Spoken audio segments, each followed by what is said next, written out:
Hello guys, this is your friend. We are back with a new fanfic. Which is, what if Naruto unleashed an ancient forbidden power and became the most desired shinobi alive? Part 1. And if you enjoy this fanfic, then please press the like button and subscribe to my channel for more fanfic like this. And start a new fanfic. Throughout the course of history, the saying that you would witness your life flash before your eyes as you were about to die was rather well known.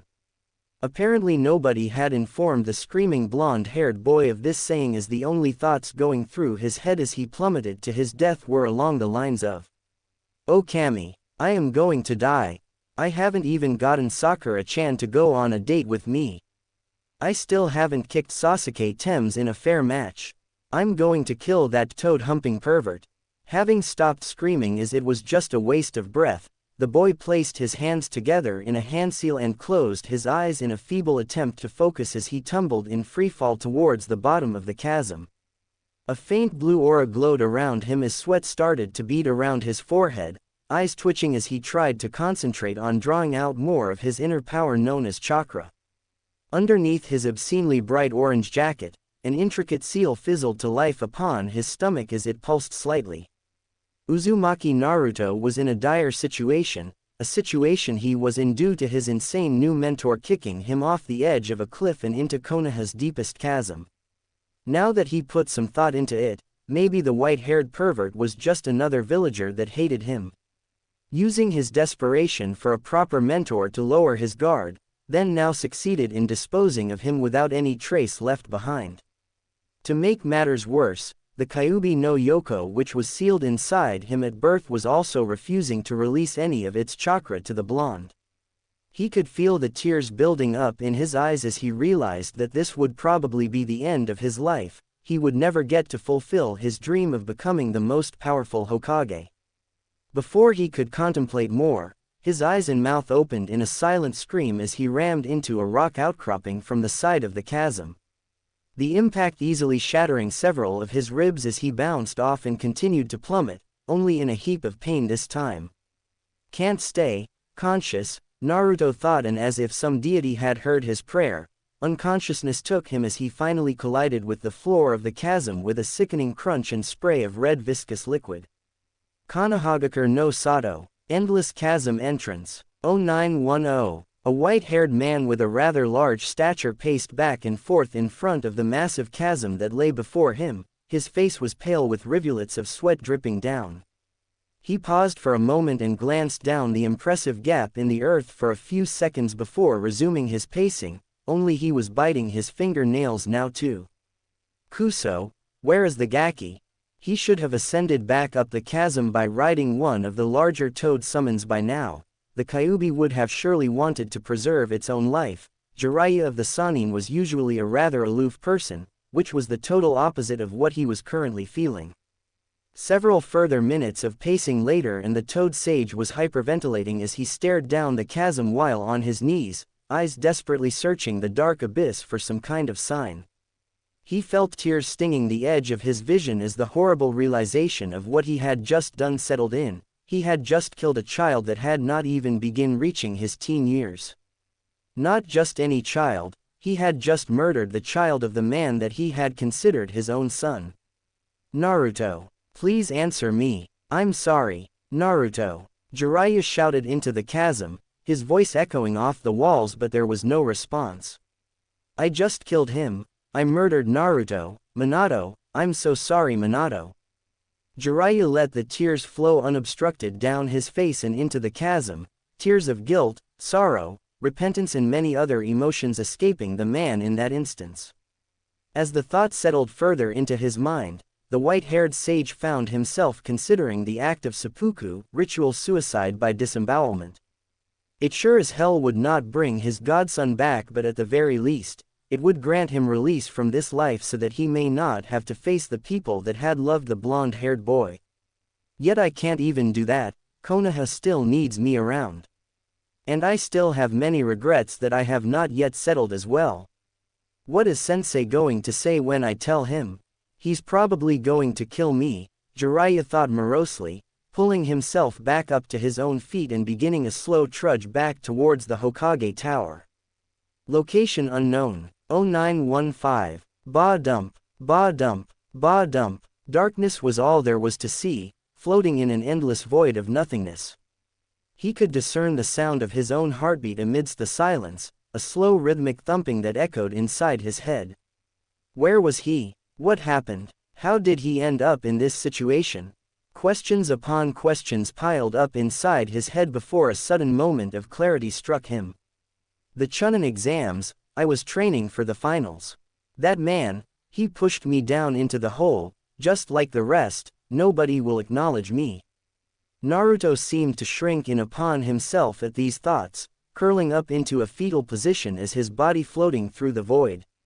Nobody wants me. Kakashi pawned me off to a random instructor.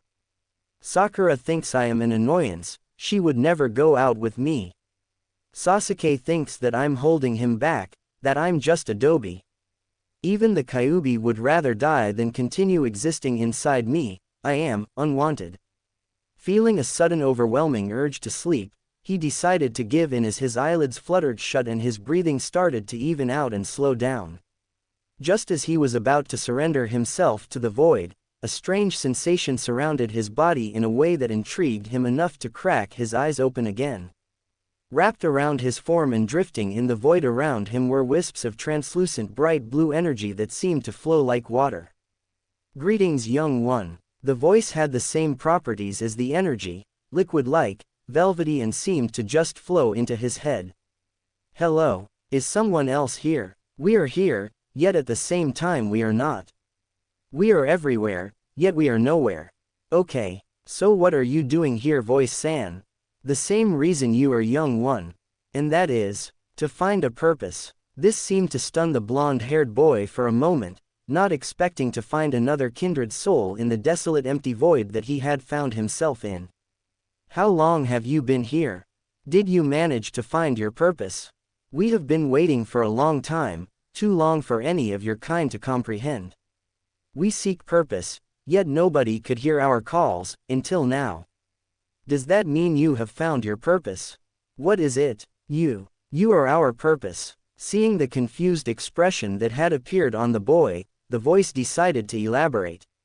Our calls have always carried on unheard, but you heard us, you can feel us. What are you? We go by many names. The One, Mother Nature, Fate, Destiny. These are all names that people use to describe us. However, we are known just as the Force. We are the force that drives this planet and its diverse forms of life. We are the force that holds everything together, and we are the force that binds people together. As the voice explained, though the explanation was vague and uninformative, Naruto realized that he somehow suddenly knew what the voice was talking about. He could feel what the voice was talking about. He could feel the energy flowing over his form. He could also feel the energy flowing through his form as it granted him clarity and the feeling that he could accomplish anything. What am I supposed to do? The last thing I remembered is an intense feeling of pain as I fell to my death. I don't even know how I got here. Rest assured that it is not yet your time to join us, young one. Your tenant is to thank for that. Your body is currently being healed by the energy of the sealed entity. Kyuubi. The Kyuubi is healing me. I thought that it wanted me to die. I cannot answer on behalf of Kyuubi. That answer is something you will have to seek on your own. However, I can grant you an answer to your original question. My power is for you to accomplish what you will, be it for good or evil. I am neither light nor dark. How you wield me is entirely up to your own discretion. Naruto stared silently into the dark void as he processed what the voice, the Force, had just told him. He now had a second chance at life, wielding a powerful new kind of energy that nobody before him had possessed before. He could use this newfound power to hurt all who have ever wronged him, or he could use it to make them acknowledge him. I will show them all that I am not a failure. I will prove to them that Uzumaki Naruto is not a failure. If that is what you wish, I will instruct you in the ways of the Force. What will I be able to accomplish with this Force power? You will be able to grasp objects with just your mind, focusing the energy into an explosive blast or into a vortex that will pull everything towards you.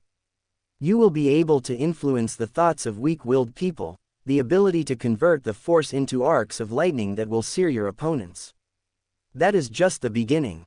How am I supposed to train in your ways? Right now we are inside your mind, young one. Your body was heavily damaged by the fall, and even with my assistance, the Kyuubi will take several weeks to fully restore your body to its peak condition. The finals of the Chunin exams are in a month's time. How am I supposed to train for it when my body is still recovering? Right now I have entered you into a meditative trance. It is a special ability that Force users can use. While in a meditative trance, time passes 5 times slower while you are in this trance, so only an hour passes in the outside world for every 5 inside here. During this period, I will instruct you on the basis of Force powers and train you up into a proper Force user. What about food and water? Won't my body die due to a lack of them?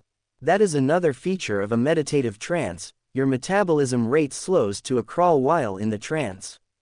It is almost like you are hibernating during this period. Combined with your tenant healing you, your body will remain in working condition, albeit a little malnourished. Okay, I'm just going to pretend I understood what you just said.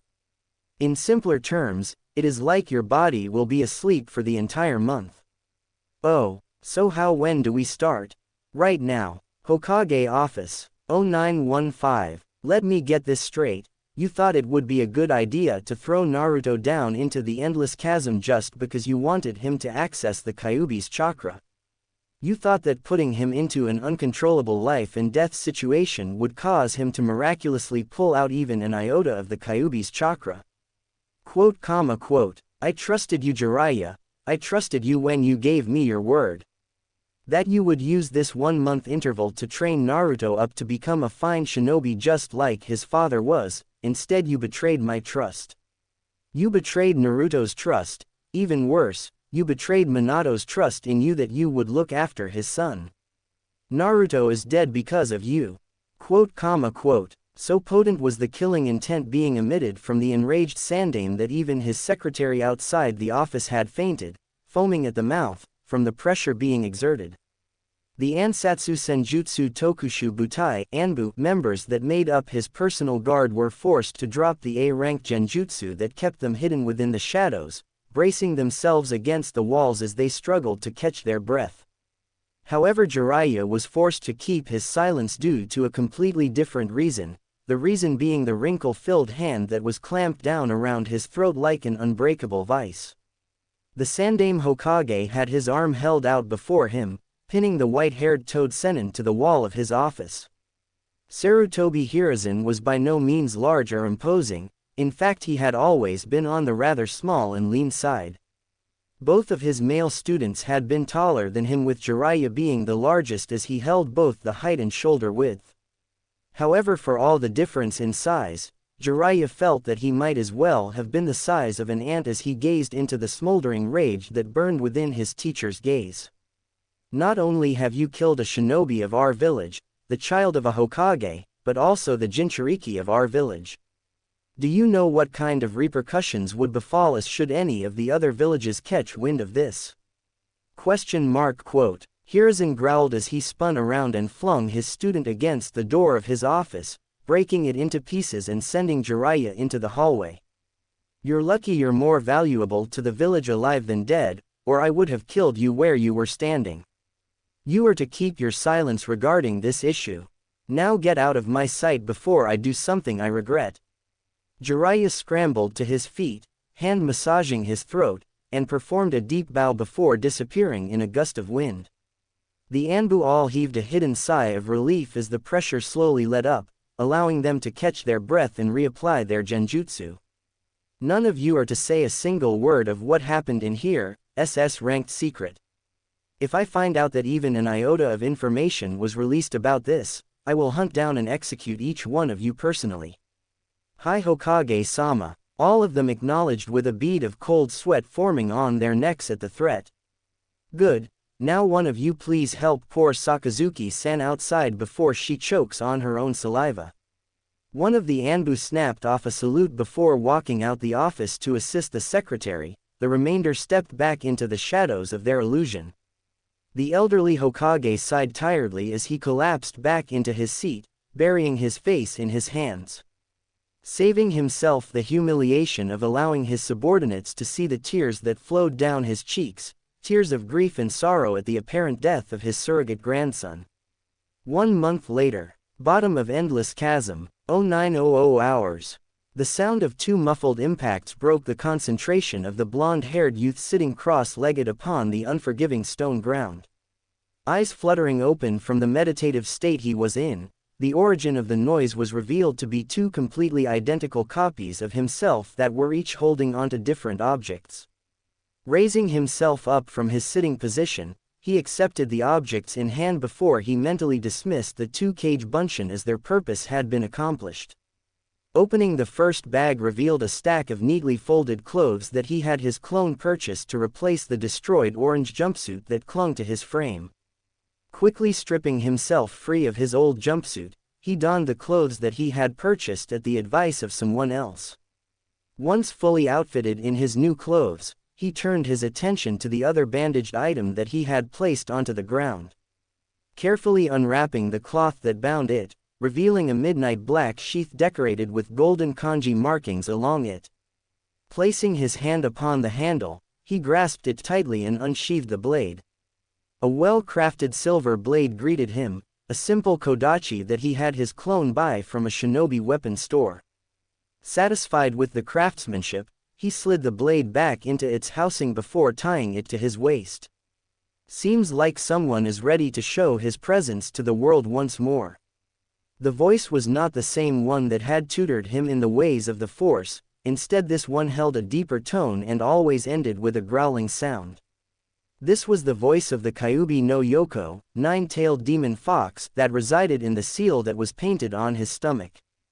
The 5 months within his mind had been productive. One of the end results was him forming a much more amicable relationship with his tenant.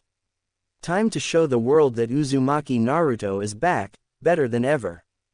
Closing his eyes in preparation, he called out to the Force and felt it respond to his wishes. The energy of the world flowed through him and into his legs as he crouched close to the ground, tensing his leg muscles as a small gust started kicking up around his form despite a complete lack of wind at the bottom of the chasm. Eyes snapping wide open, he leapt upwards whilst releasing the built-up energy within himself. The end result brought a large ear-splitting grin to his face as he felt himself rocketing upwards through the chasm, wind blowing past him as he felt himself ascend higher and higher. Sunlight soon invaded his vision as he blasted out of the crack in the earth, performing a perfect mid-air somersault and landing on his feet. Looking around as his eyes readjusted to the sunlight, he noted that he had ironically landed in the exact same location that he had been before he was kicked into the chasm. Brushing some imaginary dust of his clothes, he looked up into the sky to determine the time of the day, causing his eyes to widen in alarm.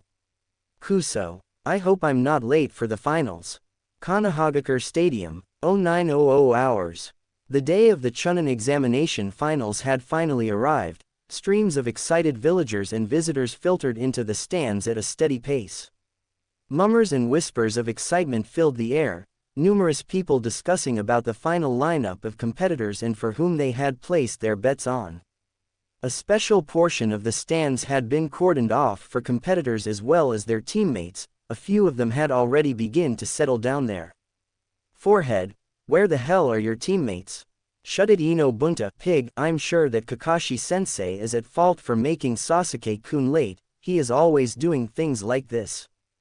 Haruno Sakura shouted out as she shook a fist angrily at an imaginary image of her perpetually late teacher. What about Naruto? He isn't down there as well.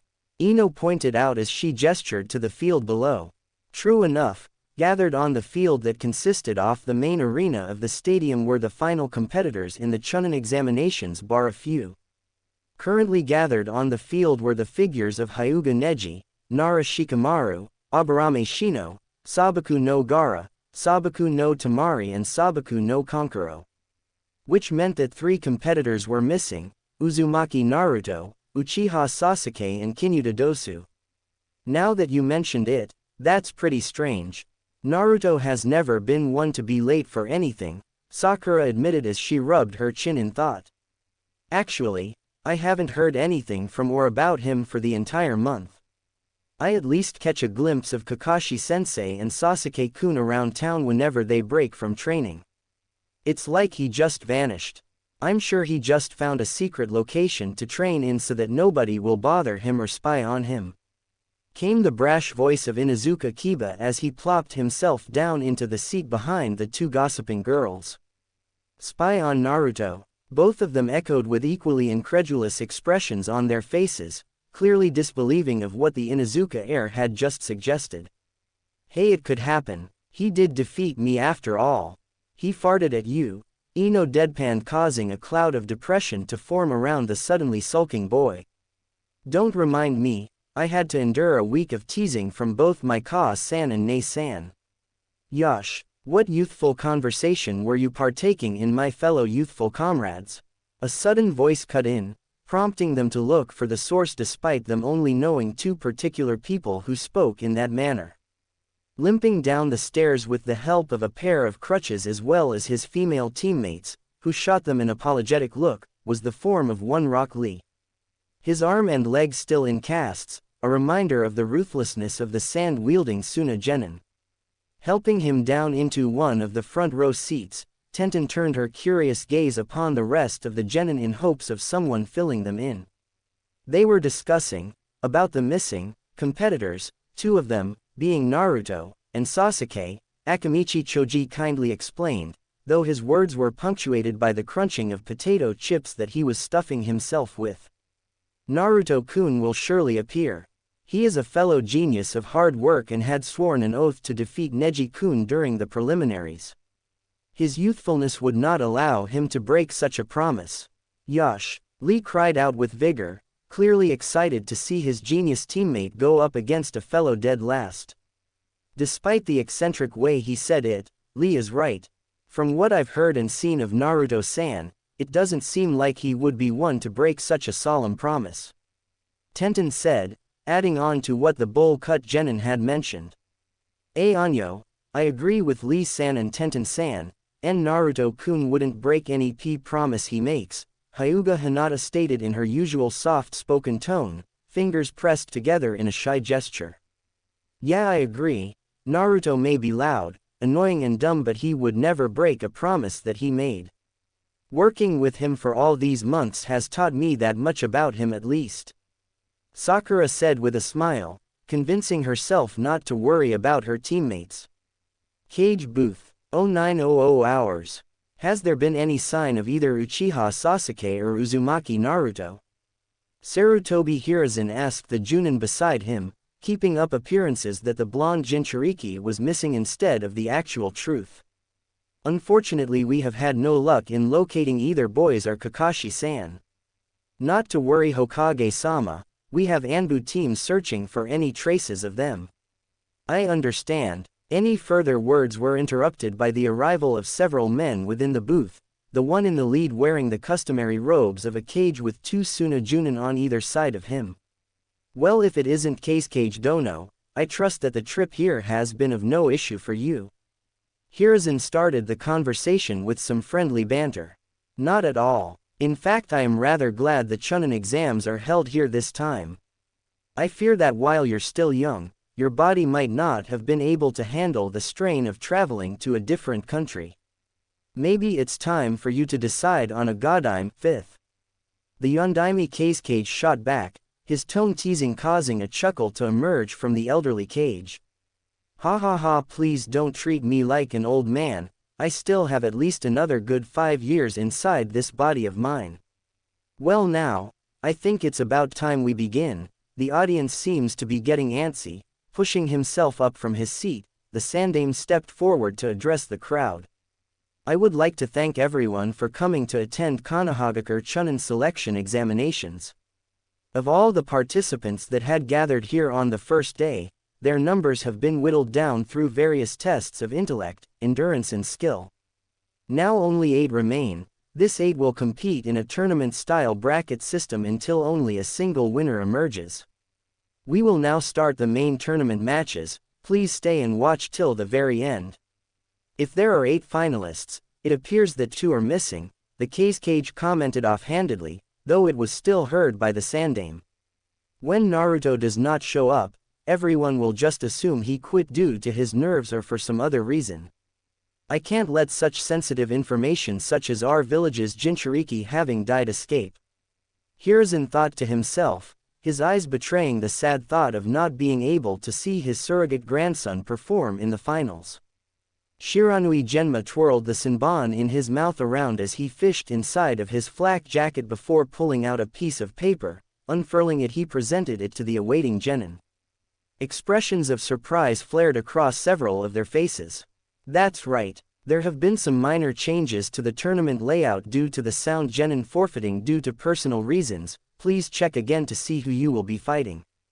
Genma explained. Hey, I have a question. Shikamaru lazily raised a hand to draw the proctor's attention. What happens to those that don't make it on time for their match? That's simple. If they are not here by the time of their match, they are disqualified. Thanks, Shikamaru replied, but was inwardly processing 100 different thoughts. Where the hell are Naruto and Sasuke? They are the last two I expect to not show up for this event. Troublesome. Alright you all, if there are no further questions, welcome to the final round of the Chunin exams. The arena may be different, but the same rules from the preliminaries applies here as well. There are none. The winner is determined by death, knockout, or if the opponent acknowledges defeat. However, if I determine that the fight is over, I will step in and stop it. Understand? Genma stated seriously as he locked gazes with each of the participants, frowning when he passed over the youngest son of the cage. This one will be a problem. Amplifying his voice with chakra, his next instructions echoed clearly throughout the stadium. Now the first match will be between Hyuga Neji and Uzumaki Naruto. All other participants are to vacate the arena and proceed to the waiting area established for you in the stands. Waiting until only the male Hyuga remained on the field, he addressed the crowd again. Seeing as Uzumaki Naruto is not here, a standard allocated waiting time of 5 minutes is allowed for the participant to arrive. If said participant fails to arrive within the stipulated timing, he will be immediately disqualified. Tisk, looks like fate has declared me to be the victor. At least he was smart enough to back down rather than humiliate himself by turning up. Neji smirked as he crossed his arms over his chest. Don't count your chickens before they hatch. Genma retorted, deciding that he did not like the kid's attitude, causing the boy to scoff. Once fate has decreed your lot in life, nothing can change that. Within the stands, hey Shika, did Naruto tell you where he was? Choji asked in curiosity, drawing the attention of the other gathered genin. Tisk troublesome, no he did not. I haven't seen him at all during this month as well, Shikamaru replied, still bothered by the non-attendance of his fellow ex-classmates. Don't worry, I'm sure he will be here.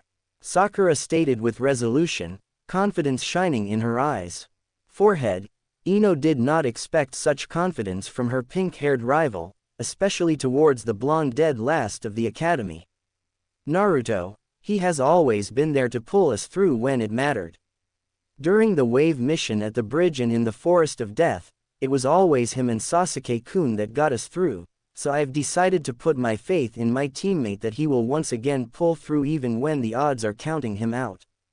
Yosh, Sakura-chan is right, Naruto-kun will surely surprise us all once again with the power of his youth. Lee shouted energetically, waving his crutches in the air. Oi, Lee, calm down, you'll aggravate your injuries again. Tenten scolded the taijutsu specialist, causing him to hang his head in apology. Hey, so what if your little buddy doesn't turn up? From what I've seen in the prelims, he is as good as dead if he steps foot on that field. Kankuro mocked from his position beside his siblings. What did you say, makeup boy? Kiba growled as he made to get up from his seat, frowning when he was restrained by Hinata. It's war paint, Kankuro shouted back with a vein throbbing on his forehead. Not that I want to be the bad guy, but Neji is the rookie of the previous batch of genin. What are Naruto's chances against a guy like him? Choji asked with a small frown. Normally I'd say that Neji would straight up trash him, but we haven't heard from the troublesome blonde for the entire duration of the month. To me, it means that he must have been training so rigorously that he did not even have time to walk about the village. So it could go either way, Shikamaru said with a sigh as he stared out at the field. Come on Naruto, where the hell are you? One thing I've learned is not to underestimate Naruto. He is stubborn as hell and cunning as a fox. Even if he can't beat Neji in a straight-up fight, he will definitely find a way to give himself the advantage. Kiba grinned as he slammed a fist into an open palm. This fight is going to be epic. I can't wait to see Naruto wipe that smirk off that arrogant asshole. Naruto. Sakura bit her lower lip in worry. Stadium Arena. 0910 hours. Uzumaki Naruto has 30 more seconds to turn up or he will be disqualified from this tournament. Genma announced, resulting in whispers and grunts of dissatisfaction from the audience. Genma nervously chewed on the Senbon in his mouth, knowing that it was not a good start to the tournament if the participant of the first match did not even turn up. Eyes dropping down to the stopwatch in his hand, he made a sound of annoyance when he noticed that only 10 seconds remained. It seems I was right after all, Neji stated as he turned around and started walking back to the waiting area. Tisk. Uzumaki Naruto. Genma paused when he noticed a shadow falling from the sky. Squinting through the glare of the sun he managed to make out a humanoid shape. Boom. A cloud of sand was kicked up when the figure impacted the arena floor, obscuring the vision of everyone trying to determine the identity of the person within the cloud of dust. Somebody call my name. The dust cleared to reveal spiky sandy blonde locks that fell over a pair of cerulean blue eyes. Whisker-like marks decorated each cheek that was spread in a grin. Despite looking thinner than before, everyone could immediately recognize him even though his fashion sense had changed dramatically. No longer was he wearing the orange eyesore of a jumpsuit, instead in its place was something more practical yet uncommon. Naruto was decked out in robe-like garments similar to the Hyuga household, except his version was more form-fitting and did not hang loosely about his body. They were also gray in color, 2 different tones to be precise. And clearly displayed to everyone was the blade attached to his left hip. Cage Booth. Sarutobi Hiruzen was initially hit by an overwhelming sense of disbelief, then he was forced to smother his urge to jump down into the arena and crush the boy in a hug. There would be time for that later. Instead he reined in his emotions and refused to allow the tears of happiness to fall down his face. He could not allow such displays in front of his counterpart after all. Another individual above the cage booth had no such restraint, choosing to allow the tears of joy and relief flow as he gazed at the son of his student standing in the arena. Jiraiya wiped his eyes with the back of his hands, not wanting the tears to prevent him from watching the match. Wondering just what his godson had been doing during his so-called period of death, and how much he had improved, which was clear from the way he had just arrived and how he held himself. Competitor Booth. Is that Naruto? Ino asked in disbelief, rubbing her eyes before checking again. It is. Just thinner and not wearing that horrible monstrosity. Sakura could not help but cheer in relief, both for his timely appearance and his new wardrobe. I can't believe I'm saying this, but he actually looks good. Ino exclaimed in surprise. Maybe he decided to cut back on the ramen. Kiba joked as he leaned forward in his seat, excitement dancing across his features. Yosh! Go Naruto-kun! Go Neji-kun! Lee shouted from his spot but refrained from making exaggerated actions under the watchful gaze of his teammate. Arena. Cutting it a little close, kid. Genma drawled as he looked at his stopwatch, a second left on the timer. There were some unforeseen circumstances. I'm here now though, can we start the match? Naruto asked as he cracked his neck in preparation. You should have just stayed away, at least you would have saved yourself the humiliation of losing in front of everybody. Neji stated calmly, an indifferent expression on his face. I could say the same to you. However, I believe actions speak louder than words, so are you going to stand there flapping your gums all day or are we going to fight? His taunt seemed to work as a look of annoyance briefly flitted across the face of the Hyuga prodigy before it was schooled back into his usual expression, the Dujutsu-wielding genin settling into his clan's taijutsu stance. Seeing that both participants were ready for battle, Genma leapt backwards to the arena wall as he shouted out. "Let the first fight begin." Both participants remained stationary, both of them clearly studying their opponent and waiting for them to make a move. Naruto grinned as he placed a hand on the handle of his Kodachi. Veins bulged around Neji's eyes as he activated his Byakugan White Eye. "Don't worry, I'm not going to use this blade. In fact, I'm not going to use anything other than taijutsu to beat you down into the ground," Naruto announced as he smacked a fist into his palm. "Humph, I see that whatever training you had this month has made you arrogant Uzumaki. However, challenging a Hyuga to a taijutsu-only match is a death wish. Not even Lee has been able to defeat me in straight-up taijutsu. Watch carefully, Hanabi, there is no Hyuga whose blood is thicker than Neji. He is truly a prodigy of the Juken style of fighting," Hyuga Hiyashi explained to his younger daughter, though inwardly he was sighing.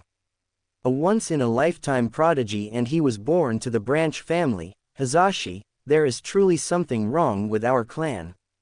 Hyoto-san. Hyuga Hanabi was the younger sister of Hinata by an age gap of 2 years. She was more proficient than her sister in the Hyuga martial arts despite the difference in age.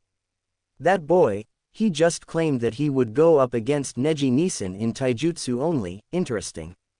Hey, the kid is crazy, declaring that he will win using taijutsu only against a Hyuga.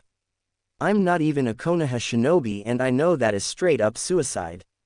Kankuro laughed out loud. As much as I don't want to admit it, but he is right. What the hell is Naruto thinking? Kiba exclaimed as he stood up from his seat, irritation evident on his face. Naruto, you better beat him up good or you'll regret it. Naruto-kun, your flames of youth burn brightly. Lee cheered even louder at the prospect at an all-taijutsu match. And Naruto-kun, Hinata stuttered out in worry, her cousin was hailed as a Hyuga prodigy after all. Troublesome, Shikamaru muttered as he slumped forward, though his eyes were keenly fixed onto the battlefield. Go Naruto, kick his. Sakura pumped her fist in the air as she shouted. Naruto paused when he heard the shouts, surprise evident on his face as he listened to all the various cheering and praise. Shrugging them off for the moment, he heard the sound of feet hitting the sandy ground and turned to engage his approaching opponent. Don't underestimate the Juken, gentle fist, of the Hyuga clan. Neji shouted as he thrust his arm forward, fingertips alight with the blue glow associated with chakra usage. Naruto exhaled deeply as he surrendered himself to the force, allowing the all-knowing energy to flow through his limbs and direct his movements. As the force surged through his body, he realized that he could predict where his opponent was going to strike based on the subtle twitching of muscles as well as displacement of the air. Taking a small step to the right, he twisted his torso slightly just enough for the fingers of his opponent to pass in front of him. However, that did not deter his opponent in the slightest. Instead, the white-eyed boy seemed to pick up the pace of his attacks. Finger thrusts, palm strikes, backhand slaps were all mixed into the onslaught of attacks that were flying at him. And each and every single one of them was perfectly evaded or diverted with simple taijutsu of his own, though he was still being forced backwards by the intensity of the attacks. A sudden premonition through the force notified him of a suspicious lull in his opponent's attack pattern, which was proven true when Neji took a small hop backwards before rushing in with a double open palm thrust. The attack was clearly meant to catch him off guard due to the original pattern of light attacks, aiming to deliver a heavy blow to break through his guard. However, instead of backpedaling or raising his arms in an attempt to guard, both of which the Hyuga prodigy had factored in, Naruto chose to dash forward into his guard. With a quick upward slap with both arms, Naruto diverted the attacks of his opponent before drawing his arms back and unleashing a devastating double open palm thrust of his own. The attack connected with the chest of his opponent, effectively knocking the breath out of him and pushing him back several meters. Here the blonde-haired shinobi stood upright again, a grin on his face whilst rolling his neck and shoulders. "Come now, Neji-chan, that can't be everything you got." In the stands, eyes were bulging and jaws were dropped when the audience witnessed something unexpected. The Uzumaki kid was dominating the Hyuga prodigy at pure taijutsu combat. A certain group of Junin were among the people who were shocked. Sarutobi Asuma even left his jaw hanging for so long that his cigarette fell out. That's Uzumaki Naruto. Kakashi's brat, the prankster and dead last of the academy. Asuma voiced aloud in disbelief. I don't believe it, he's dominating the match. He was matching the Hyuga blow for blow in a pure taijutsu fight. Yuichi Kurenai gaped at the scene that was still replaying inside her head. I knew he was something special when I chose to drink his blood outside the forest of death.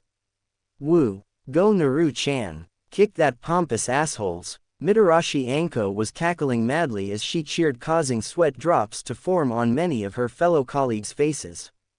For him to have improved this much over the course of 1 month, Maeda Guy whispered with narrowed eyes before he suddenly punched his fist into the sky and shouted aloud. "Kakashi, my hip rival, your flames of youth burn brightly for imparting such skills in taijutsu to young Naruto-kun. Yosh, somehow, I don't think Kakashi was the one that taught him during the 1-month interval," Kurenai said, a small frown working its way onto her face. "Yeah, that perverted scarecrow has never been that proficient at taijutsu. Not to mention he is as lazy as Inara.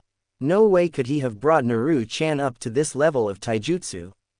Anko added on. No, I don't think Kurenai was referring to his teaching skills.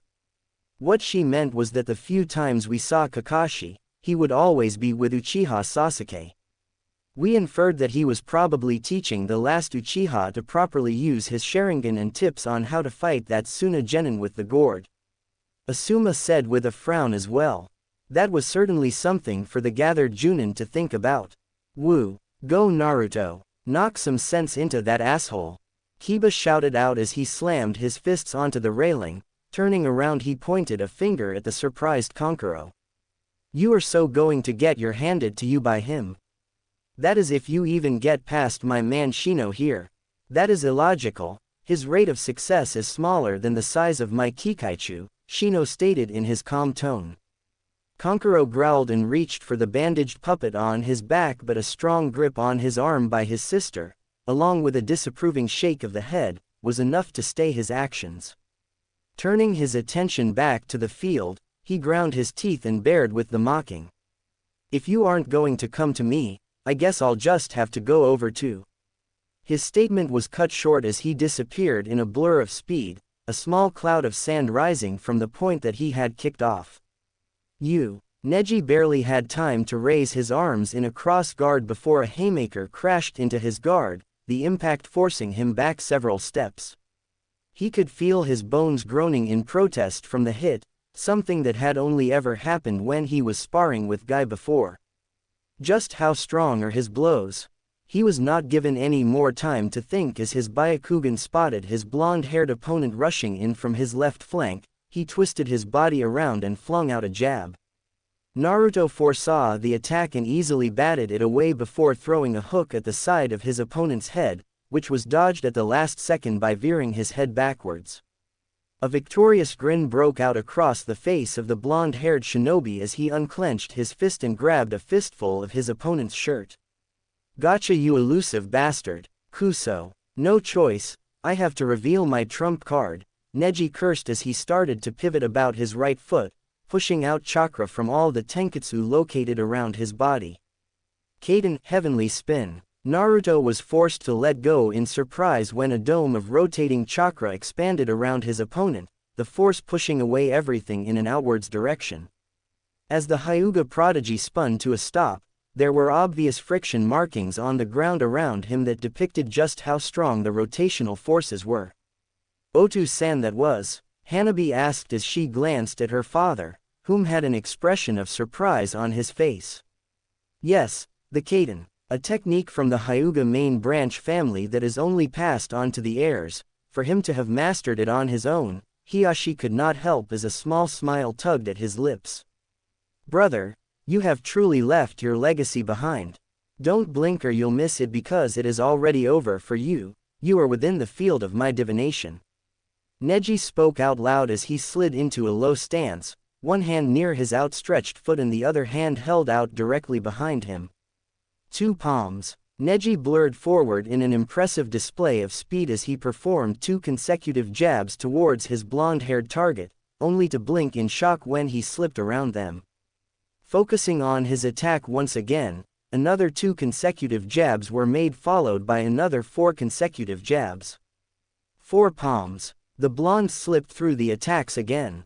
8 palms. Naruto narrowed his eyes as he avoided 2 before being forced to use his hands to divert the path of the remaining 2 jabs. 16 palms. Neji gritted his teeth in annoyance and disbelief that his ace in the whole move was having no effect against the dead last of the academy. He pumped more chakra into his limbs in an effort to increase his speed.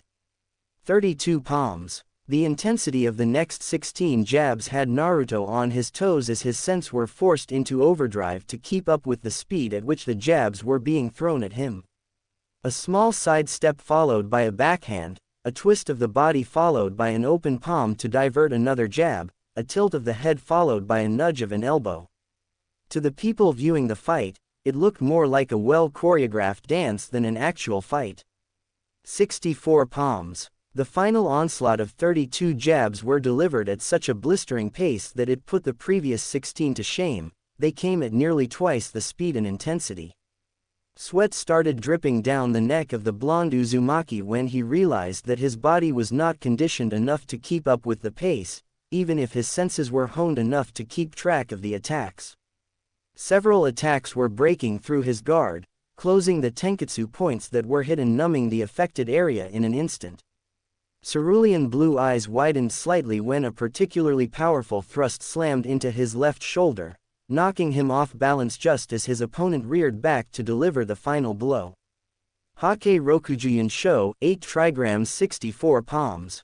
The final attack was an open palm arm thrust that was driven straight at the sternum in a decisive blow to end the match. A strong gust of wind blew out from between the 2 genin due to the strength behind the attack. Neji was left panting slightly from the effort that he exerted during his technique. A smile slowly stretched across his face before several fake coughs interrupted him. Man, that was pretty intense. His carefully crafted mask of cold indifference shattered when he noticed that his final attack had been stopped by his opponent, the blonde having used both hands to clamp down on his forearm to prevent any further movement. His palm a mere inch away from the gray robe-covered chest of his target. Impossible. He just managed to counter one of the strongest techniques of the Hyuga Taijutsu style. Hiyashi gaped as he rose from his seat in disbelief. To provoke such a reaction from my usually emotionless father, you intrigue me, Uzumaki Naruto.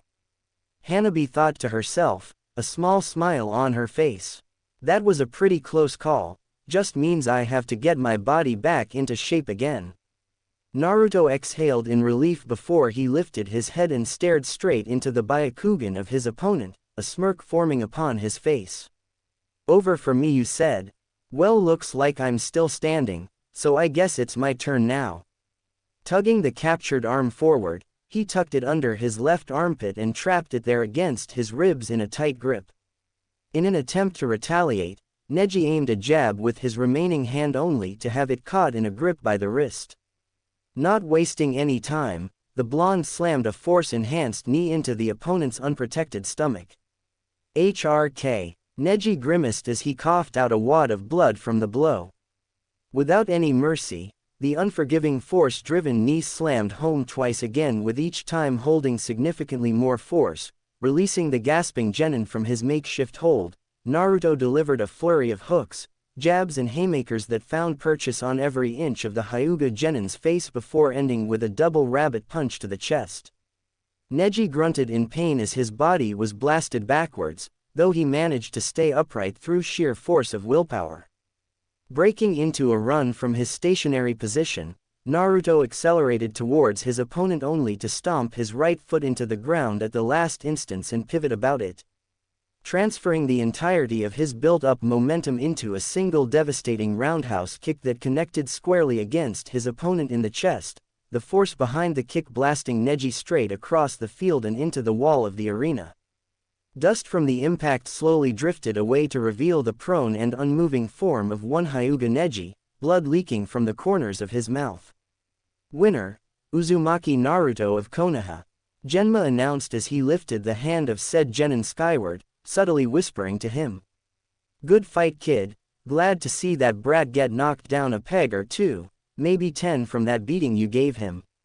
I aim to please, Naruto responded with a mischievous tone, a genuine smile upon his face as he basked in the cheers of the crowd following the aftermath of his victory.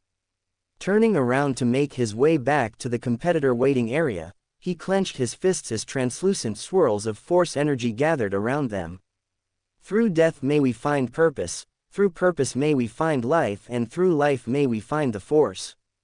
The stands of the stadium were filled with the incessant buzz of excited chatter. This were of course coming from the foreign travelers that came to witness the Chunin examination finals. Did you see that? That kid just defeated a Hyuga in pure hand-to-hand combat alone. I know, that was an amazing fight. Ha ha ha, even if I lost money in that bet, that fight was worth every single ryo I lost. Uzumaki Naruto, that is definitely a name I'll remember. Kya, Naruto-kun. However, in comparison to the praises heaped upon him by the foreigners, the residents of Konohagakure no Sato were of a different state of mind. The civilians were restless and had worried looks upon their faces, some of them even had an enraged expression that probably had something to do with their bets. How did the demon brat get so strong? He just beat up the Hyuga prodigy, what kind of demonic powers did he use? He must have cheated somehow, I can't believe this. That stupid brat, how dare he cost me 2 months of my wages? Kya, Naruto-kun, though seemingly, fangirls apparently are the same whether local or foreign. Strangely enough, the object of their discussion was nowhere to be seen after the end of his match was announced and he had disappeared into the darkness of the entrance corridor. The audience members were not the only ones to notice the lack of his presence as soon enough the rest of the genin were looking around in confusion. Did anybody notice that Naruto has not come up the stairs yet? Ino asked, the question causing everyone to glance at the staircase that led downwards towards the arena floor. Now that you mentioned it, it has been a few minutes since the match ended.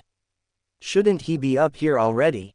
Tenten pointed out. That's strange, I would expect him to be up here gloating about his victory, troublesome blonde. Is there something wrong with being blonde, Shikamaru? Troublesome. The seemingly permanently lethargic boy commented upon seeing his female teammates' enraged expression. Hey, no need to worry guys, he probably just had to go take a leak or something. You know, nature calls when it calls and all that, Kiba said before chuckling at his own joke, though the majority seemed to agree with this line of reasoning. Yosh, Kiba-kun is right. Naruto-kun is obviously bursting with youthfulness after that fight, he has obviously gone to the toilet to relieve himself of some of that youthfulness. Lee shouted out in agreement, not realizing the unintended innuendo behind his words. Oh, I wouldn't mind helping him, relieve some of that youthfulness myself, he. Ino whispered with a small flush across her cheeks, an unconscious shiver ran up her spine from the subtle glare thrown her way by the timid Hyuga heiress. While the rest of the Konoha genin were chatting animatedly about the recent match, Sakura glanced worriedly at the stairs before looking at the clock situated on a nearby wall. Naruto has changed a lot over the past month, is he even the same person? She thought to herself before shaking it off with a small laugh. What am I thinking? He will always be the same baka. Instead I should be more worried about Sasuke-kun, he is going to be late for his match. I bet this is Kakashi-sensei's fault. His tardiness is rubbing off on my teammates.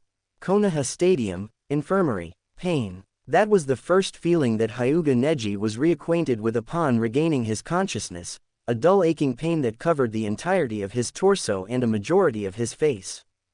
The second thing he noticed was the amount of white that greeted his vision, Almost everything within range was colored the same stark white that could only be associated with a medical treatment area. I see you have regained consciousness, Hyuga-san. A rough voice greeted him. Turning his head to the side, mentally suppressing the flare of pain that accompanied the movement, he spotted a medic nin approaching his bedside. What happened? He gasped out, even talking hurt.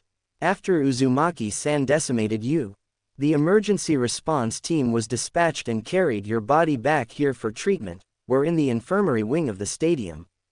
I lost Neji whispered, more to himself than the medic. Well, you seem to be in much better shape than when you arrived. We managed to heal the majority of the damage, but your body really took a beating, so I would advise to hold off on any heavy training for at least a week.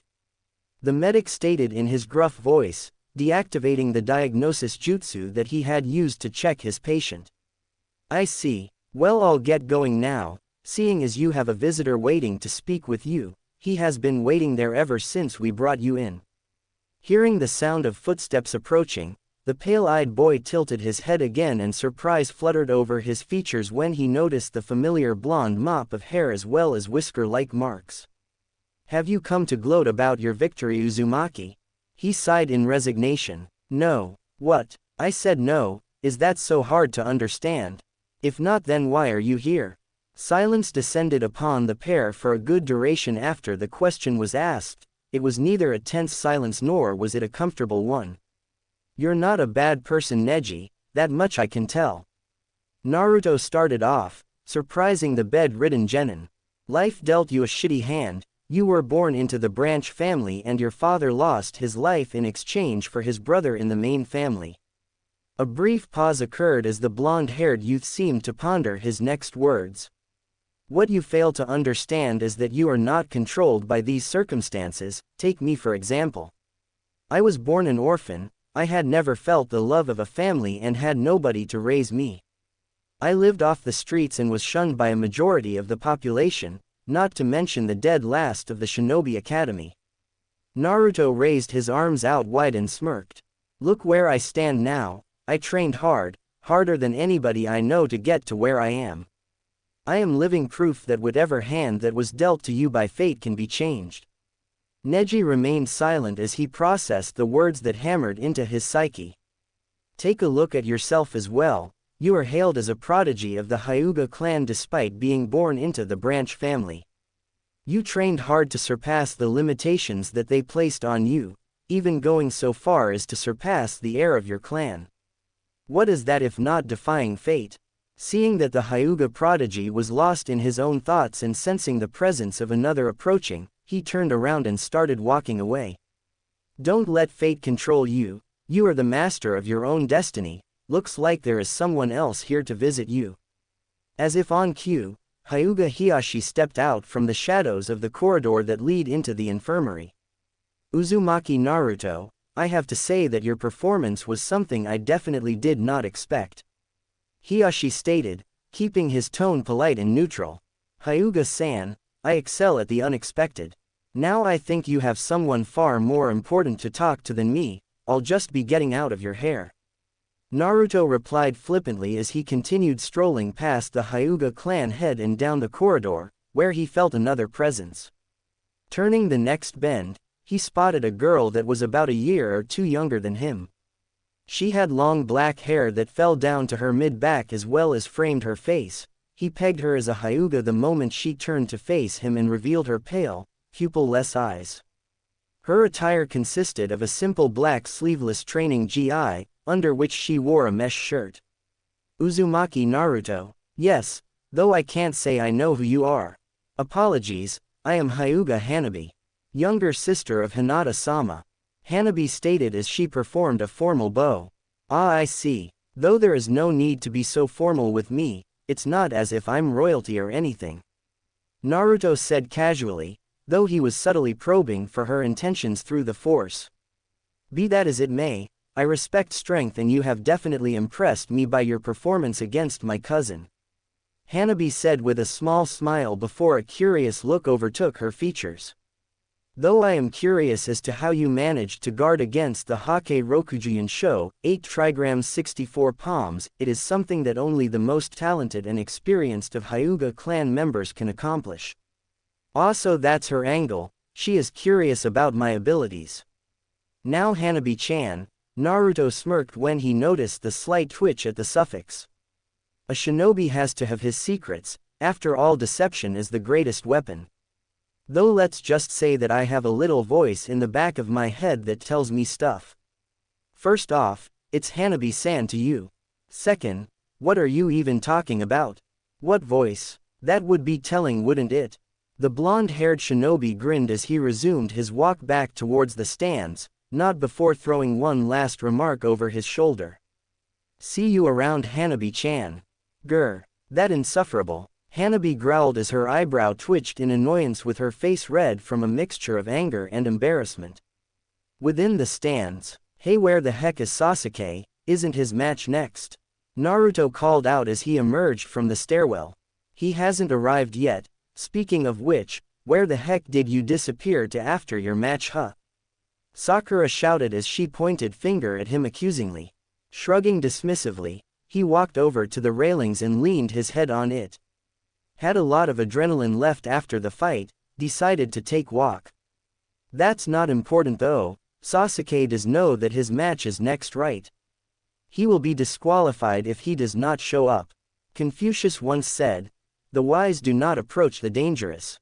A wise decision on his part perhaps. Shino suggested. The gathered genin could hear the dissent starting to build within the crowd as numerous people starting shouting for the matches to continue, obviously feeling the need for more adrenaline-pumping action like the first match. What the heck is that guy doing? Is he planning to forfeit his match? Shikamaru asked, a hint of surprise in his voice. PFF'd as if that will happen. That bastard is way too prideful for something like that, plus we promised that we would meet each other in the finals. Naruto grinned viciously, already imagining the proud Uchiha on the receiving end of his new skills. Troublesome, Shikamaru muttered as he gazed lazily at the field. Cage viewing booth. Hokage-sama, it seems that the teams have been unsuccessful in locating Hataki-san and his pupil. Rado, a Junin with a prominent scar that ran across the left side of his face, whispered discreetly into the ear of the elderly Cage. Letting out a sigh at the thought of the famous Junin passing on his tardiness to his student, it seems that we have no choice but to disqualify. If I may offer my input, Hokage Dono. The voice of the Cage cut in, the man gesturing with his hand towards the viewing booth that housed the daimyos and others of noble birth. I, along with a majority of the lords and nobles, are here today to witness the performance of the famous last Uchiha of Konohagakure. It would reflect badly on your village in the eyes of these people if you were to disqualify Uchiha-san before he even had the chance to showcase his prowess. If he can't even make it a point to be on time for a major event like this, he does not deserve the rank of Chunin. Rado scoffed, clearly upset at the leeway the young Uchiha was receiving. Unfortunately, the point Cage Dono made has validity as well. It would indeed reflect badly on the village as well as affect our standing with the Fire Daimyo if we do not put up a good showing. Very well. Sarutobi Hiruzen conceded with a cough as he stood up to address the stadium. I apologize for the inconvenience. Unfortunately, Uchiha Sasuke has failed to turn up on time for his match. However, we were willing to postpone his match to the last round, and to be fair to the other participants, it will impact heavily on his chances of promotion. Arigato Hokage Dono, that is more than satisfactory. It will also give me a chance to see how well my youngest fares against Uchiha-san. The Cage said, tilting his head in appreciation. Sandame-sama, is this really okay? Rado asked. As I have mentioned, it will affect his chances of promotion. Would you kindly inform the proctor to begin the next match as soon as possible? Hi Hokage-sama. Using a quick shunshin body flicker to traverse from the booth to the arena floor, he whispered the instructions to the Senbon chewing proctor before vanishing again in a swirl of leaves. Genma allowed a flicker of annoyance to cross his face before sighing and addressing the gathered people. As Hokage-sama has stated, Uchiha Sasuke will have his match postponed. Now will the participants of the next match please proceed down to the field? Sabaku no Kankuro and Aburame Shino. Shit, this match isn't even important in the long run. Kankuro muttered under his breath, low enough that only his sister could hear him. Not to mention that I don't want to reveal all the tricks that I had recently installed inside Karasu before the plan begins. A silent conversation seemed to happen between the two siblings before Kankuro leaned over the railing and cleared his throat. Proctor, I forfeit the match. This statement drew many different reactions. The first and loudest was the uproar of the audience. They had already waited for quite a long duration for the Uchiha match, which had been postponed, only for the next match to be forfeited. The second was from the assembled genin that were in the competitor booth. Forfeited? Ino asked in confusion. I knew it, spouting all that nonsense just now, you're just full of hot air aren't ya? Kiba shouted across the booth, paying back the puppeteer for his earlier words. That's not very youthful. I know that it is logical that he would not fare well against my Kikaichu, since they consume chakra and his puppeteer abilities rely on forming threads composed entirely of chakra. However, I did not expect him to forfeit without even attempting a fight. I have heard that Suna puppeteers usually have more than a few dimensions when they fight. Troublesome. While most of his peers were either confused or jeering at the opposition, Naruto narrowed his eyes in suspicion when he felt a slight tingling sensation through the force when the siblings were whispering. Trusting his instincts, he closed his eyes for a moment as he drew upon his power to read emotions through the force. Anxiety, worry, anticipation, Naruto mumbled to himself, opening his eyes to focus on the Suna genin. They must be hiding something big enough that they were worried that showing off their skills would compromise it. Seeing the negative and suspicious glances being thrown at them, the blonde-haired Suna Kunoichi made a snap decision by whipping open her battle fan and riding it down into the arena. This served to quiet down the audience a little, though the shinobi portion were still slightly suspicious about the forfeit. Little eager aren't ya? Genma quipped as he fiddled with the senbon in his mouth. Just start the match already. Very well, Nara Shikamaru, get your down here. Troublesome, because of that forfeit my match has been moved forward again, maybe I should just forfeit like that guy did. Shikamaru sighed as he imagined how much more troublesome the punishment from his mother would be if he went through with the forfeit.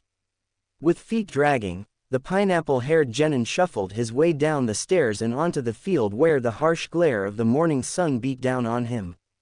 Sluggishly moving towards the middle, he stopped opposite his opponent and failed to stifle the yawn that emerged from his mouth. This obviously had a different meaning to the furious Kunoichi, whom had taken it as a sign that he thought that she was beneath him. Troublesome, why do I have to fight a woman again? Shikamaru muttered, unknowingly digging his grave deeper. Having sensed the growing ire in the foreign Kunoichi, Genma did the smart thing and hightailed it out of there as his voice echoed throughout the stadium. Hajime. Not wasting any time, Tamari flicked two kunai into her hands as she dashed forward.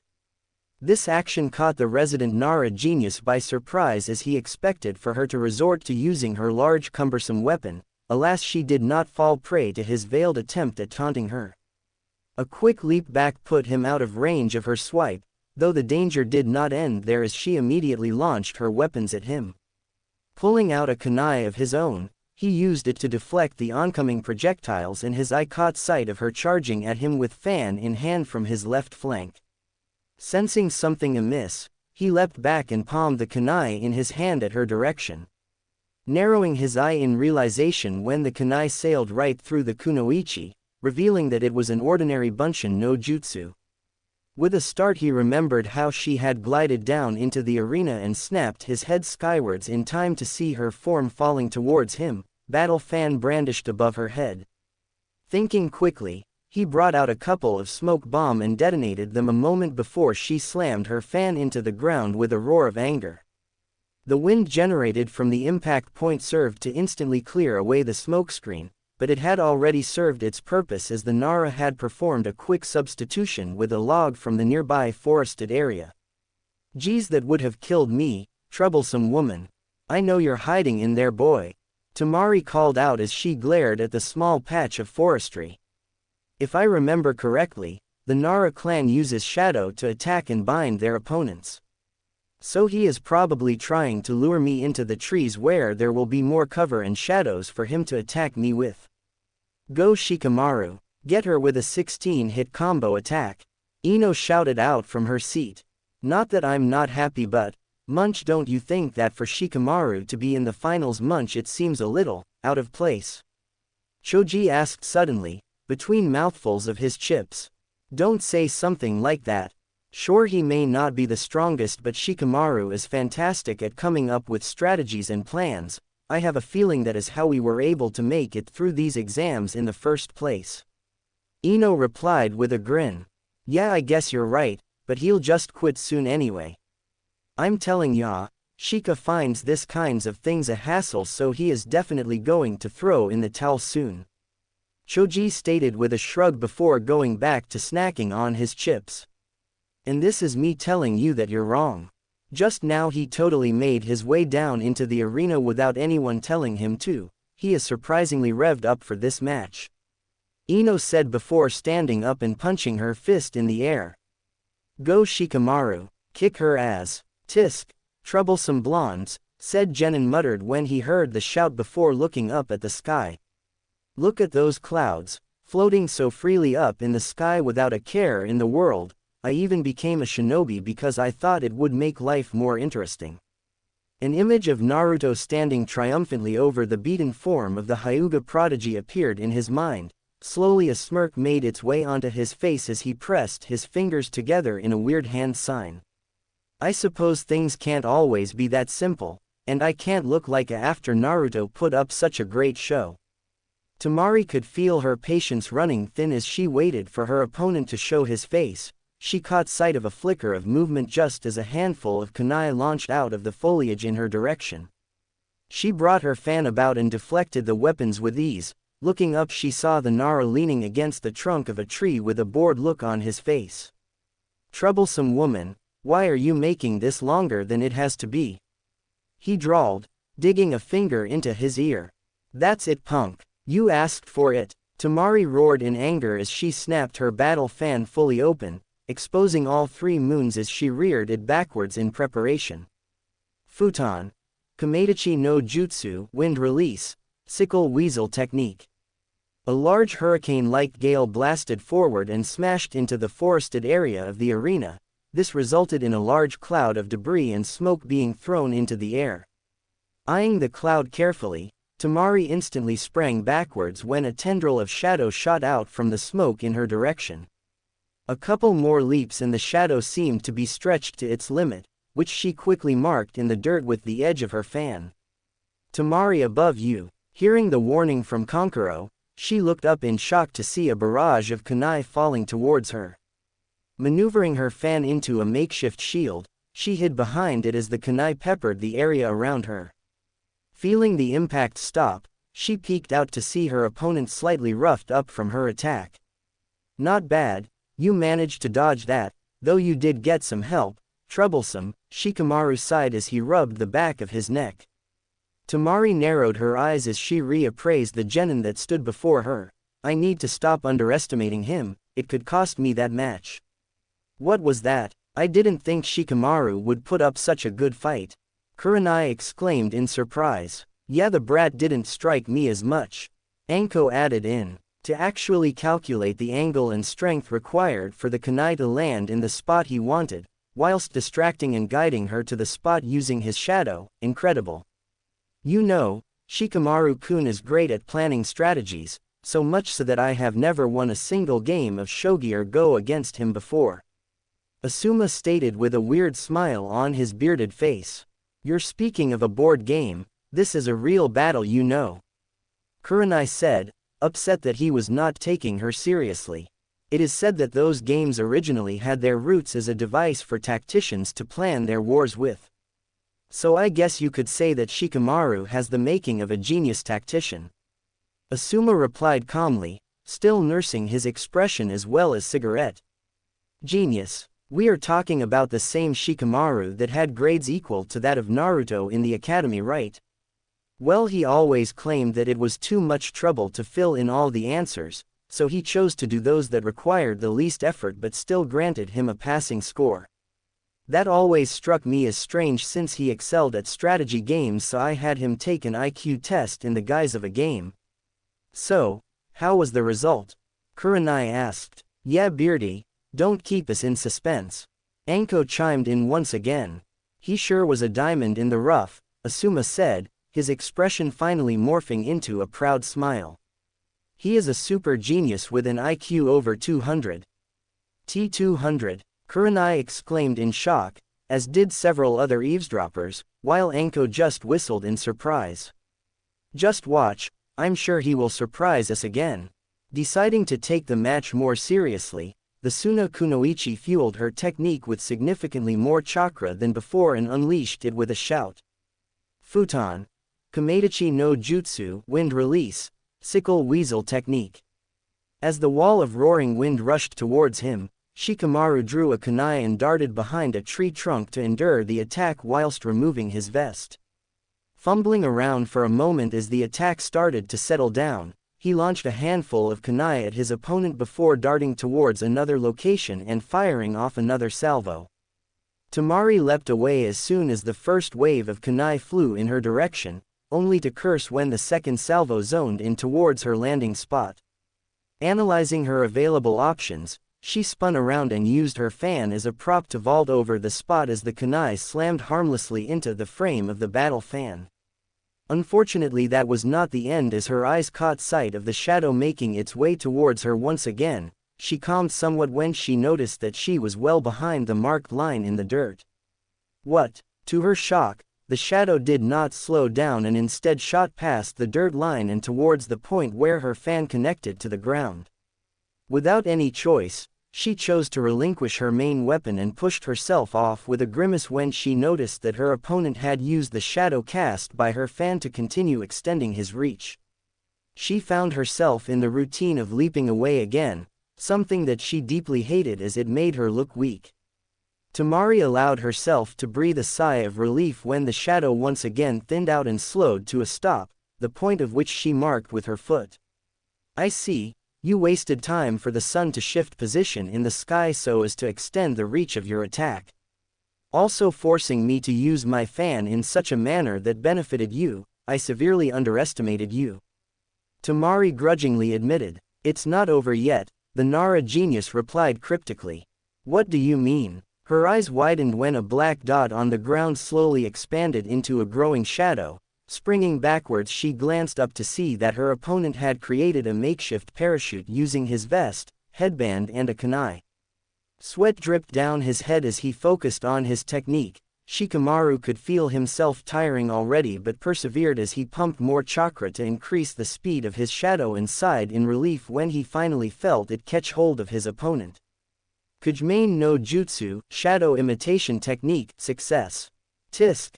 Tamari clicked her teeth in annoyance as she did not expect the technique to suddenly increase in speed. She felt the effect soon as she was forced to walk forward a few paces.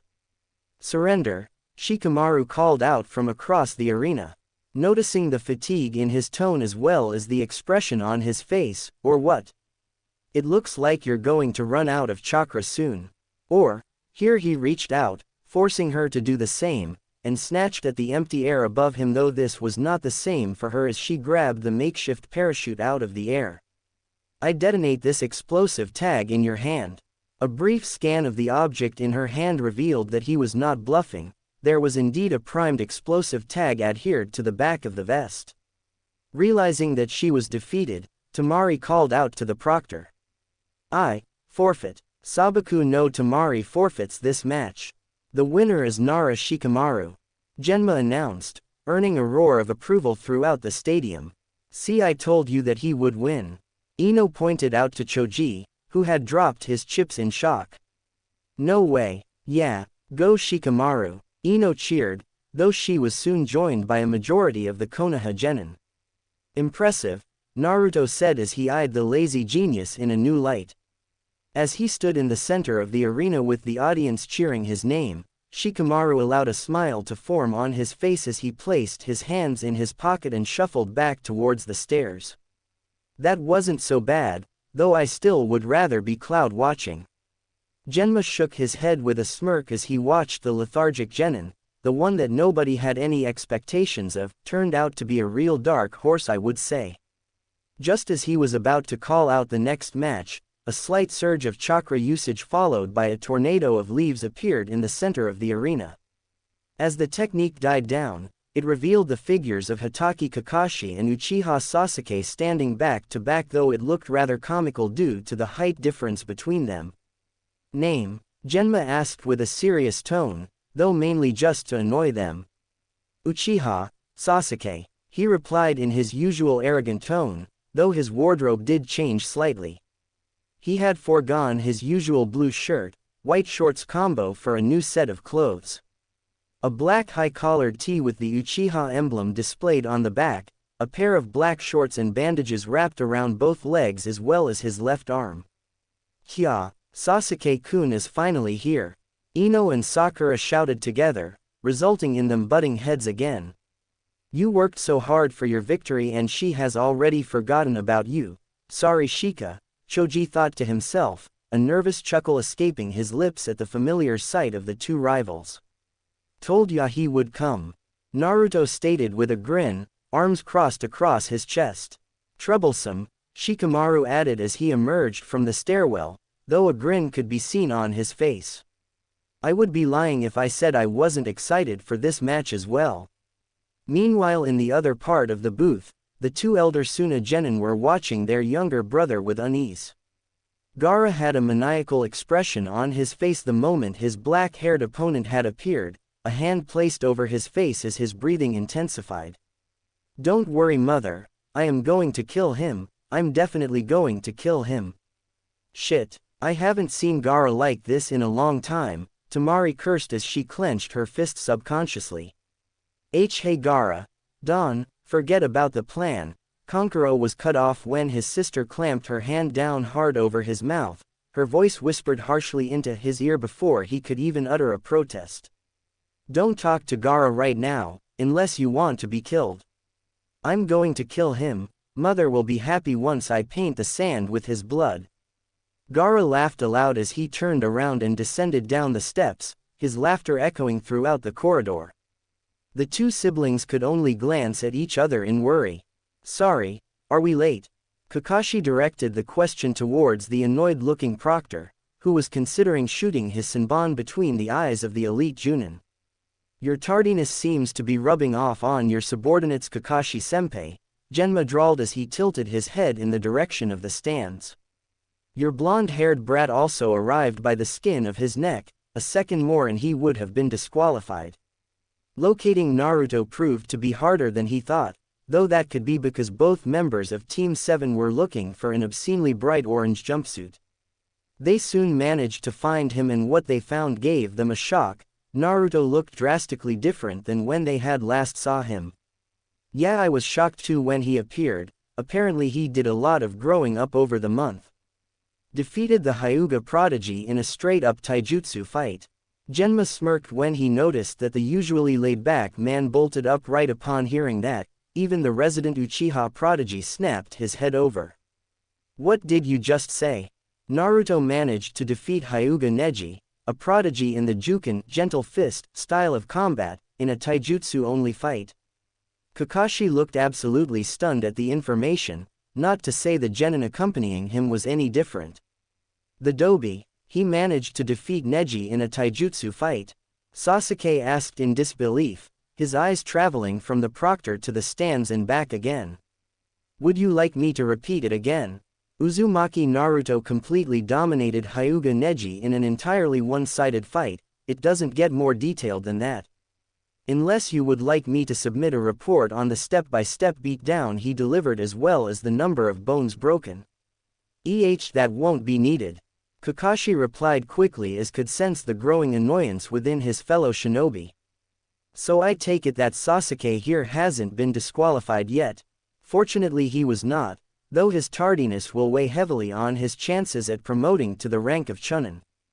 Genma stated. What? They can't do that. Needless to say, the Uchiha progeny was less than pleased. Not happy with the result. Take it up with Hokage-sama, it was his decision. Or maybe, Genma paused as he glared at the genin in front of him, taking note that the boy was taking an aggressive stance against a superior. Try being on time. That's fine, right, Sasuke? Kakashi said as he tried to ease the tension, though the grip he had on the shoulder of his genin tightened considerably. You just have to impress them even more during your fights, that shouldn't pose a problem to you now, right? His decision to target the famous pride of the Uchiha clan proved to be the correct course of action as the raven-haired genin scoffed and turned towards the darkened entrance corridor. A feeling of pure bloodlust seemed to flow out from its depths. That feeling soon revealed itself in the form of the son of the Yondaime Kazekage, Sabaku no Gaara. Hunching over slightly, Kakashi could not help but whisper one last statement of advice to his student. Do not underestimate this boy Sasuke, he is much stronger than anyone you have faced before. And with that, the masked Junin instructor stepped back and disappeared in a swirl of leaves. Genma felt a tingle of unease travel up his spine when he got a closer look at the expression on the Suna genin's face. It was the picture of a perfect poker face. Though that was not the disturbing part, it was the depravity and insanity that hid behind the soulless-looking eyes that troubled the man. The final fight of the quarterfinals between Uchiha Sasuke and Sabaku no Gaara is about to begin. Are both participants ready? Genma asked, earning 2 curt nods. Hajime, taking to note whatever Kakashi had been drilling into him about his opponent over the past month, Sasuke immediately put some distance between him and his target through several leaps. Coming to a stop, he dipped his hand into his holster and withdrew several shuriken whilst eyeing up his opponent. So that's the sand that Kakashi was warning me about. Sasuke mused internally when he noticed the cloud of sand that emerged from the gourd strapped to his opponent. Time to test that defense of his. Flinging the handful of shuriken at his opponent, he kicked off from his position and started circling the perimeter of the stadium whilst launching projectiles from each angle. This did not seem to fluster the redhead in any way as his sand formed a protective wall between him and the projectiles, even those that came from a blind spot in his vision. So it's like some form of automatic defense, he doesn't even seem to be aware of the attacks yet the sand blocks them effectively. Sasuke frowned when he noticed that the sand had started shifting into a clone, its hand clutching the shuriken that had been blocked. Responding in kind, the Uchiha heir blazed through a series of hand seals before inhaling deeply and cupping a hand around his mouth. Kaden. Gokaku no Jutsu, Fire Release. Great Fireball Technique. Starting out as a small stream of fire that leapt to life from the mouth, the stream grew exponentially in a few seconds into a large fiery ball of death that hurtled towards the sand clone. Seeing the deadly comet approaching, Gaara threw up a hand and more sand flowed from his gourd to reinforce the sand construct. A loud explosion rang through the air as the two techniques collided, resulting in a cloud of black smoke that obscured vision. This proved to be part of his plan as Sasuke burst out from the cover of the smoke and delivered a powerful palm thrust into the chest of the sand clone, the force blowing the construct apart. Without missing a beat, he pressed his advantage by striking outward with a kunai he had hidden in his other hand. Although it was countered by a small shield of sand that intercepted the strike, Sasuke had already disappeared in a blur of speed and circled round to the back of his opponent. That speed and posture, Guy said as he glanced at his self-proclaimed rival. It's the same as Lee when he takes his weights off. Yes, I've hammered into him the importance of speed in battle, especially against an opponent of this caliber. The Goken strong fist style of taijutsu has its basics in hitting hard and fast, so it was only natural that I had him learn some of the basics. Kakashi admitted as he watched the match intently. Lee was much faster and stronger, yet it did not triumph in the end against that genin. I hope taijutsu was not the only thing that you taught him over this past month. Guy said in one of his rare serious moments. Don't worry, I believe that Sasuke has not shown all of his tricks yet. Asuma turned around in his seat and looked at his masked companion. Isn't that right, Kakashi? I'm sorry, did you say something? Asuma sighed in resignation at being the target of Kakashi's hip attitude. Turning back around and placing his attention back on the match seemed to be the only option left. Capitalizing on his newfound speed that threw off his opponent, Sasuke delivered a powerful right hook that connected solidly against the cheek of the red-haired boy. Stumbling back slightly, Gaara felt the thin layer of sand armor fall from around his face where the blow had landed. The maniacal grin resurfaced once again, eyes dilated in a turmoil of different emotions. You hit me, just like that boy before. You too will contribute as proof of my existence. Not wasting any time, Sasuke blurred forward in a display of speed that his opponent could not follow or react in time to. Bypassing the outer sand defenses with ease, the raven-haired boy landed a powerful kick to the gut followed by lurching forward and grabbing hold of the sash that his opponent wore. A series of blows followed through, each of them impacting against the sand armor. Darting back to avoid a tendril of sand that tried to sneak under his guard, his Sharingan snapped to life and he proceeded to literally run circles around his opponent so fast that dust was being kicked up into the air. Gaara brought up his sand in an attempt to form a defensive line, but the moment a gap was spotted, Sasuke dashed in and delivered a powerful high kick that connected with the jaw of his opponent. Gaara flew backwards and landed in a crumpled heap, his sand armor falling apart due to its high rate of chakra consumption and repeated attempts at rebuilding it. Despite all this and the beating he had just been through, the redhead still kept up his insane grin as his sand swirled around him in an erratic manner. Yes, mother will be pleased with your blood, Gaara muttered to himself as he pressed his hands together into a hand seal, causing all the sand to start collating around him. Mother, what is this guy talking about? Sasuke shook his head free of the errant thought, his dujutsu informing him of how densely packed the sand was with the chakra of his opponent. It must be some form of last resort defense. Deciding to catch his opponent before he could complete that technique of his, the Uchiha dashed forth with his maximum speed. Unfortunately, the sand had already formed into a dense sphere by the time he got close enough, skidding to a stop just as he was about to impale himself upon the spikes of sand that had suddenly jutted out from the surface of the sphere. Above the sphere, the remaining sand was formed into a floating eyeball that locked onto the form of the frowning Uchiha. Shit, it's that jutsu, Kankuro cursed as he gripped the railing with clenched fists. This is bad, Gaara has forgotten about the plan entirely. Temari groaned inside her head, her nervousness causing sweat to roll down her neck. Damn, once Gaara gets like this, there's no way to talk him out of it, the puppeteer whispered to his sister, who turned towards him and whispered back. Does Gaara want to mess up the plan? What are we supposed to do in this situation? Unknown to both of them, Naruto frowned when he picked up on their conversation through the use of boosting his sense of hearing via the Force. His mind already trying to piece together the pieces of the puzzle that he had gathered, though he noted that Shino had picked up on the last bit of conversation as well. Back on the field, Sasuke cursed as he failed to find any point of weakness through his various attempts at striking it. He had tried taijutsu, ninjutsu and even a couple of exploding notes, but nothing seemed to put a dent into that sphere. Looks like he is going to just sit there until I tire myself out.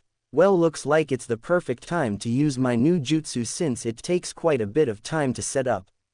Sasuke mused before turning around and running towards and then up the wall of the stadium. Monkey, dragon, rat, bird, ox, snake, dog, tiger, monkey, now to focus it into my hand. He flashed through the hand seals before clutching the wrist of his left hand as lightning-natured chakra flickered to life. No, Kakashi, don't tell me you taught him that jutsu. Guy asked suddenly as he glanced over at his masked rival. Sasuke needed a trump card to win against his opponent, an absolute attack to clash against the absolute defense. Kakashi replied, intent on justifying himself. Plus the person who taught his own student how to open the Hachiman, 8 gates, shouldn't be questioning others on their teaching methods. Tisk. So this is why you had been training him exclusively on his speed and taijutsu. Yup, Kakashi said with his patented eye smile. Utilizing the piercing power of lightning-natured chakra as well as the kinetic energy gained through his speed, you created your only original jutsu that was immediately labeled as an assassination technique due to its nature. With the screech generated by the lightning nature of the jutsu that sounds like 1,000 birds chasing after you, it was with this technique that you were able to cut through a bolt of lightning. Guy explained aloud for the benefit of those who had not seen the technique in action before, all of them watching closely as the Uchiha heir disappeared in a flash of lightning as he blasted towards his opponent. That technique is called Chidori, 1,000 birds. Sasuke smirked as he felt his hand sink straight through the hardened defenses of the sphere and pierce through the flesh of his opponent. He could feel the warm texture of blood that seeped out onto his hand. Though his smirk did not last long as he felt something unnatural grabbing onto his arm from his inside, his attempt to retrieve his arm resulted in failure and panic started to seep in when he felt the grip starting to tighten. Running through his options, he calmed down and released a blast of lightning-natured chakra through his hand that allowed him to yank it free when the grip loosened. His eyes widened when he noticed that the tendril of sand that had gripped onto his arm had blue veins situated along its length. He stifled a gasp when he trailed it back up into the hole and saw a strange golden patterned eye glaring back at him. What the hell was that? He thought as he tried to calm down his breathing. The dense sphere of sand soon fell apart to reveal the insane visage of the red-haired Tsunagenin, a hand pressed tightly against his shoulder where blood could be seen soaking through the cloth and onto his hand. No way, Gaara was wounded. Kankuro exclaimed in shock. He managed to injure Gaara, undoing the cocoon before the transformation could complete. Temari bit her lower lip, worried for both herself as well as her brothers. Transformation Naruto mused mentally, silently observing the two siblings. Blood, it's my blood. Before the match could proceed any further, a curtain of feathers proceeded to fall over the stadium. Its effect revealed when multitudes of civilian and genin-level shinobi started falling asleep, unable to resist the sleep-inducing effects of the technique. Those that were well versed in the arts of recognizing genjutsu or had accumulated enough experience over the years were quick to break its effect, just in time to see the cage booth explode in a large cloud of smoke. Naruto managed to negate the effects of the genjutsu by channeling the power of the force to cleanse his body of the foreign chakra. He turned towards the prone figure of Shikamaru and kicked him roughly in the side. You can stop pretending, I know you're awake. Troublesome, the Nara mumbled as he accepted the helping hand up. The duo looked up just in time to see the figure of the cage leap out from the smoke, his hand secured tightly around the throat of the elderly Sandaime Hokage. They were quickly pursued by several figures that looked like Anbu members as well as several other foreign shinobi. As if the current level of pandemonium was not enough, there were several sounds of explosions going off throughout the village before even more screaming started. Movements from several of the civilians that surrounded their portion of the stands drew their attention. The disguises were soon thrown off to reveal shinobi from both Sunagaker, hidden sand, as well as Otogaker, hidden sound.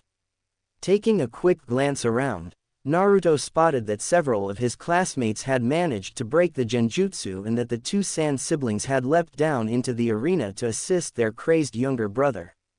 Well, it looks like we're being invaded, Naruto quipped as he turned to face the advancing enemy shinobi. Troublesome, highest number of enemy taken down wins. Don't even think about it. Well, more for me then. Naruto roared as he leapt into the fray.